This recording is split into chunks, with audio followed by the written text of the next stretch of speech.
all of you. I would like to welcome our speakers today because there are 4 wonderful presenters with us. So first, Jasmine from Sweden, and now she is in Sweden, so you can say hello to her. And we have Shirin here. She is from India, but now she's in Austria. And Martin Spencer in Great Britain.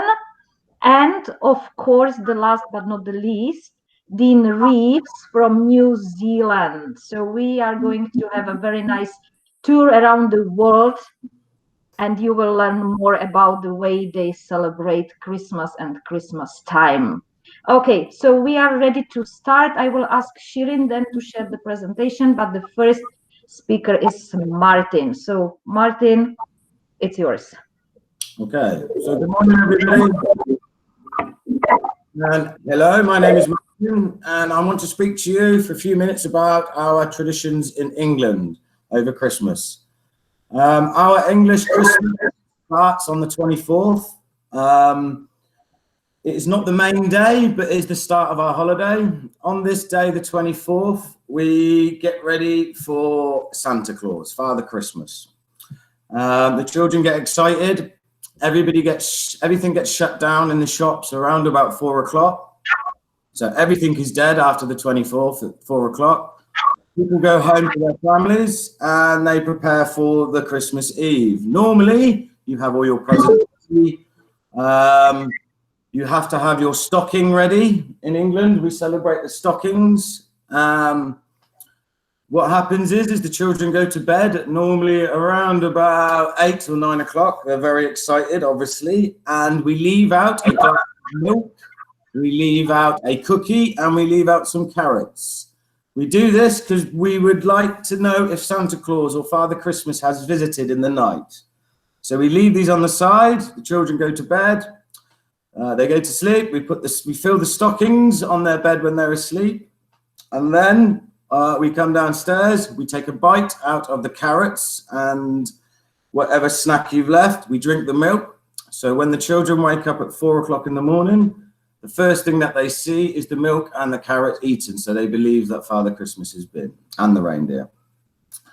After this, then the children, they look at the end of their bed and they find this stocking full of small presents. Only small presents. We usually put in an orange, some sweets, maybe a tiny present just to keep the children asleep or in their own rooms for another 10 minutes so the parents can get an extra 10 or 15 minutes sleep. After this, the children wake up, they come into the bedroom, they show the parents their stockings, and now the Christmas day begins. 6 o'clock in the morning normally, because the children are up so early. They come downstairs with the family and we will see the tree decorated with all the presents underneath. And depending on some families, it can be a mad dash to rip all the presents and see what they've got for Christmas. Or if you're a bit more organized, we usually wait until the dinner, which is around about 1 to 3 o'clock. The dinner, English dinner, comprises of normally 3 courses. We usually have a soup or a prawn cocktail, shrimp cocktail for a starter. Then the main course, which is obviously the turkey. The turkey is prepared by putting stuffing inside, which is made of breadcrumbs, sage, onion, herbs. So we put this inside the turkey. We roast it, normally 3.5 hours, depending on the size of your turkey. And with the turkey, we have roast potatoes. We have different kinds of vegetables. Can be anything you like, broccoli, carrots, cauliflower. My big disappointment when I was a child was my father used to make us eat Brussels sprouts. But I have to say now, after years of conditioning, I do like the Brussels sprouts. Yorkshire puddings as well, if you are that way inclined. Gravy, tons of gravy. And this is our Christmas dinner. Now, before we start the Christmas dinner, around the table, we usually have these things, which is called crackers. I'm not sure where else in the world we have these, but in England, these are very popular. On the table, before we start the main lunch, everybody has to hold our hands. We pull the crackers together and they make a bang. And inside you will have a hat, you will have a joke, and you will have some kind of small toy, tiny, tiny toy. So this is the start. Everybody puts their hats on. You have your Christmas dinner. And after you've ate as much as you possibly can, then we have a break and then the Queen's speech. Queen's speech is at 3 o'clock on the Christmas day, the 25th. Only for 10 minutes, she tells us about all the year. This year, not so good, I guess. And then after this, the Queen's speech is done. We sit down as a family and we play games or we watch the TV programs that are on TV. Normally special programs that they've done just for the Christmas. And then Christmas pudding, early evening, if you can fit it in, and then sleep. The next day, the last holiday is the 26th in England. We call the Boxing Day, and this is the day of shopping normally. Or if you haven't seen some family over the Christmas, we do the whole Christmas dinner again with a different family. And this is our Christmas, 24th to 26th. Okay. Thank you very much. Thank you very much. It was very interesting. If you have whatever question, you can use chat and you can ask, and Martin definitely will answer all your questions. Okay. Well, now we are going to India. Shirin. Good morning, everyone. I hope to give you a flavor of the Indian Christmas. Well, the thing about India is her diversity. I spoke about her food diversity in my last presentation. And speaking of another aspect of India's diversity, we have to mention the religious diversity this country has to offer. Although a Hindu majority nation, we have more than 24 million Christians residing in India, in all regions, in all her states. However, the largest percentage resides in the state of Kerala, which is the southern coastal state of India. Having said this, although Christmas is a religious holiday, a national holiday, which is the 25th of December, Christmas is celebrated all over, not just by the Christians, but also by people from other religious sects. Now, the most interesting part about Christmas is the history of Christianity, and I would just like to speak on this for a minute. Christianity came to India way back in 52 AD, which is very interesting. I would like to say Christianity came to India long before it came to Europe. It was Saint Thomas, one of the 12 apostles of Jesus Christ, who brought Christianity to Kozhikode. Now, Kozhikode is a city, as you can see in the map, in the state of Kerala, which is the southern coastal state, a beautiful state known for its backwaters and even its exotic spices. But from Christianity's point of view in India, Kerala, specifically Kozhikode, is the cradle of Christianity, and the St. Thomas Church at Kozhikode is a very prominent Christian pilgrimage center. Now, the thing about India is her diversity, and as I mentioned, all regions and states of India celebrate Christmas. Of course, for the Christians, it's a religious holiday, but for the others, it is a national holiday as well. I would just like to show some pictures from different states. The first is the state of Kerala, and this is what Christmas looks like in Kerala, which is the southern state of India. And I'm sure all of you can guess who is painted on this coconut tree in Kerala. The second picture is from Mizoram, which is the northeastern state of India. And this is how people decorate Christmas trees and celebrate Christmas in Mizoram. Punjab is another state in the northern part of India. And as you can see, these are some cute little kids all dressed up to celebrate Christmas with Santa Claus. This is what Christmas looks like in the state of Rajasthan. Rajasthan is in the western part of India. And of course, the last picture shows how Christmas is celebrated in the state of Maharashtra. Now, speaking of traditions,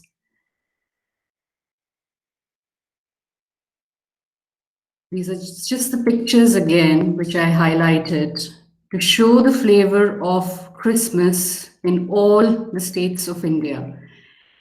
Since there are different states, each with a local flavor, each state has its own traditions. However, there are 4 common traditions. I could just think of 4, which you would come across in all regions and all states of India. First, of course, are these Christmas markets, which spring up all over India in all her states. And these are enjoyed not just by Christians, but also by people from other communities. People go there for their shopping, for the amazing food, and of course, to have a lot of fun and frolic with their family members. The second picture, which talks about, is the midnight mass, the customary midnight mass on the 24th of December, which is attended by the Catholics.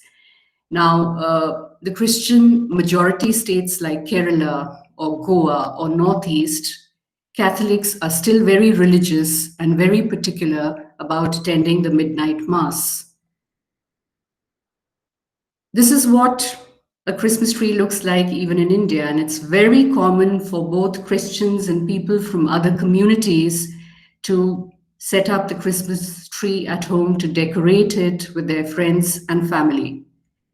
Speaking of Christmas specialities, each region has its own specialities. However, there is one speciality, which is the Christmas cake, I would like to talk about. And this is a speciality from Goa, which has a sizable Christian population. The Christmas cake is prepared 2 months in advance, before the 25th of December. It is seasoned at regular intervals with brandy and with a lot of fruits and nuts, as you can see. And this is, of course, relished on the 25th of December, not just by Christian families, but the Christmas cake is a gift given by families to other families. So this is the spirit of Christmas in India. I hope I could give you a flavor. Over to you, Reeves, for some more interesting information from New Zealand. Thanks. Okay, so this is Christmas in New Zealand, and I'm Dean Reeves. Christmas in New Zealand, in my opinion, can't be beat. December is a summer month, and Christmas in New Zealand brings blue skies and lots of warm sunshine. Before Christmas, children can visit Santa in shopping malls. They wait to sit on Santa's lap and tell him what they want for Christmas. As well, there are often Santa parades down the main streets of towns and cities, with floats of people dressed in costumes with music and dancing. Santa's float is the prize at the end, where he or his elves toss lollies and candies to the children below. Of course, he's belting out his famous "Ho, ho, ho, Merry Christmas." By the time Christmas arrives, students are already on their summer vacations. As well, most offices, government departments, and smaller shops will be closed from Christmas until after the new year. This means that most of the country is on summer holiday and in party mode. Families and youth flock to the many beaches to soak up the sun, swim in the waves, and share barbecues and beers with friends and family.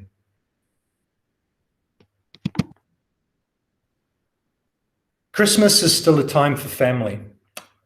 They all come together for a great family Christmas feast. And this can either be on Christmas Eve, the 24th, for a dinner, or on Christmas Day, the 25th, for lunch or dinner. And this will typically include the wider family, so grandparents, aunties, uncles, and cousins of all ages. And that's a lot of mouths to feed. So to help with this, we have a saying in New Zealand, bring a plate. Not literally, but this means that everyone has to bring some food to share. Bottom line, everyone contributes. And because it's summer, often the main course will include some meat on the barbecue. But Christmas ham and turkey, they're also quite common. Parties aren't complete without dessert. Like the UK and other countries, we often serve a warm fruit pudding with custard. But given the summer heat, desserts like pavlova take center stage. Now, the pav is a traditional Kiwi dessert. It's made from meringue and it's covered with whipped cream and fruit. But as well, we serve fresh strawberries and chocolate logs. They're also popular. Christmas is also a time of giving. So gifts are usually exchanged after the Christmas feast. But at these large family gatherings, it's quite common just to give presents to the children. Like many in the Western world, it's Santa Claus who delivers the presents during the night of the 24th. This is while the children are soundly sleeping. Now, New Zealand has a big advantage in that we are the first country in the world on Santa's itinerary. So that's pretty special. Children who want to make Santa happy will leave out a snack and a beverage for him and sometimes something for his reindeer. And it seems in each house, Santa has a preference. Some places leave milk and cookies, while others may leave whiskey or a beer. But nobody wants Santa to be thirsty on his journey around the globe. Christmas morning is an exciting place in most family homes. Children wake early with excitement and rush into their parents' bedrooms to get their sleepy parents out of bed. The place to be is around the Christmas tree, which is typically a small pine tree, and it's decorated weeks before. Children will often hang Christmas stockings the night before, hoping that Santa will fill them with toys and gifts. Once the family have gathered around, children open their presents left by Santa. Other gifts between family members will be exchanged after this. And then while the children happily play with their new toys, the parents can prepare the food for the bigger family Christmas parties. And then, well, it's off to the beach for summer holidays. And that's how Christmas is done in New Zealand. Thanks. Thank you very much. And now Jasmine from Sweden, Akersberga. Yes, good morning to you all. I will just try to share the screen and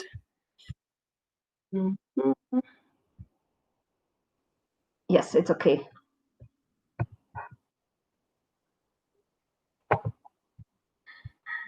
So, okay, I can't see where to. All right, so in Sweden, we have a tradition, as Martina has been, she's tried it. At Christmas time, we often start from Lucia, which is the 13th. We have this warm drink. It's kind of like warm kind of mix with different spices like cinnamon and it's like a warm wine kind of, but much sweeter, and you have raisins and almonds in it, and we have it with gingerbreads. So we bake our own gingerbreads and we have it with this warm drink.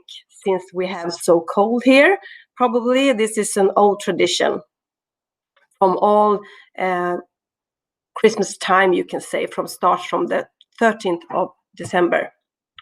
13th of December is also time for Lucia. I know many of you also celebrate Lucia, and we have it as it's often a contest in schools, or who is going to be picked as Lucia. It's a girl who has the honor to be Lucia, the leader of this train, when the children or even adults sometimes walks in a line singing, often in churches, and on the 13th it's a big thing to celebrate Lucia. And when celebrating Lucia, we make this kind of buns you see here, and the special spice is saffron that we have in this to Lucia. Well, the typical Swedish Christmas food is kind of a smorgasbord as well, and some of the dishes you are the people mentioned here, like the ham, but so, of course, the Swedish meatballs and sausages as well. And typical Swedish is the pickled herring. So the herring can be you can have it in different kind of spices. It can be like with garlic or with onions or with any other flavors.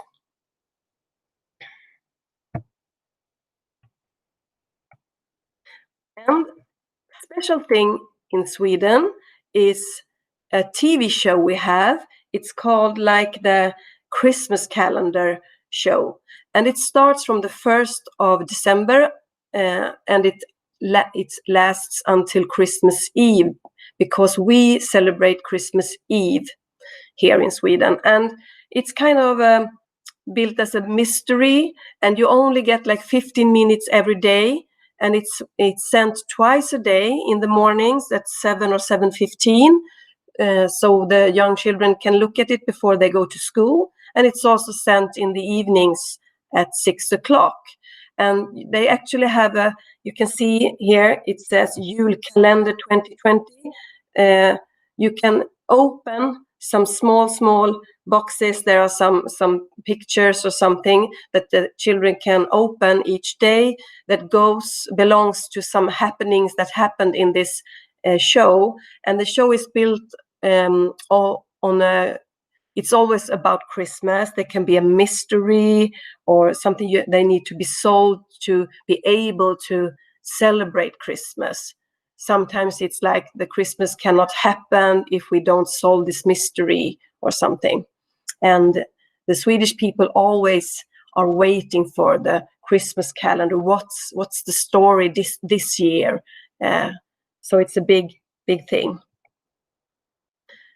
On Christmas Eve, that's the day we celebrate when the students all get presents, the children get presents, and we also have the tradition of giving Santa gets porridge actually with some cinnamon on it, and we leave it on the doorstep, and we have the food, of course, and then there's also a newer tradition, but it's the one that all people do at 3 o'clock in Sweden on Christmas Eve. It's called Donald Duck Christmas, and it's when we see it's kind of a short stories from every famous Disney's, only like 5 minutes each, and it's kind of a tradition to look at it at 3 o'clock, and after that we often open our Christmas presents,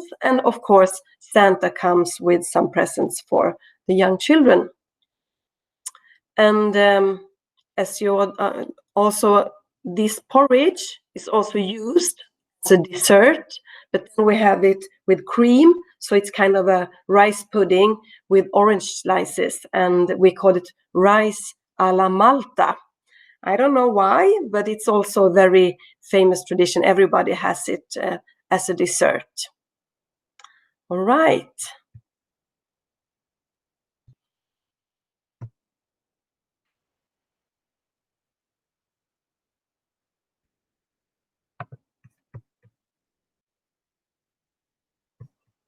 Okay, thank you very much.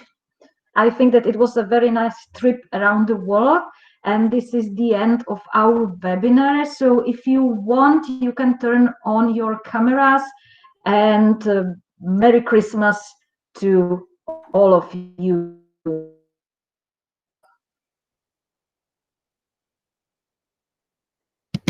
Merry Christmas, everybody. Merry Christmas. Merry Christmas. Happy New Year. Everyone.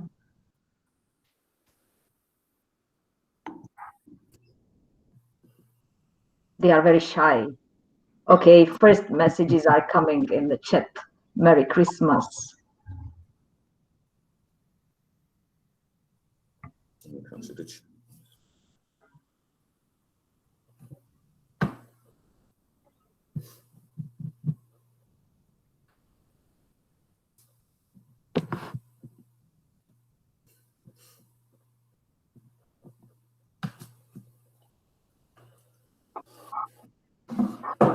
It was very nice. It was very interesting. I will send you the recording later if you want.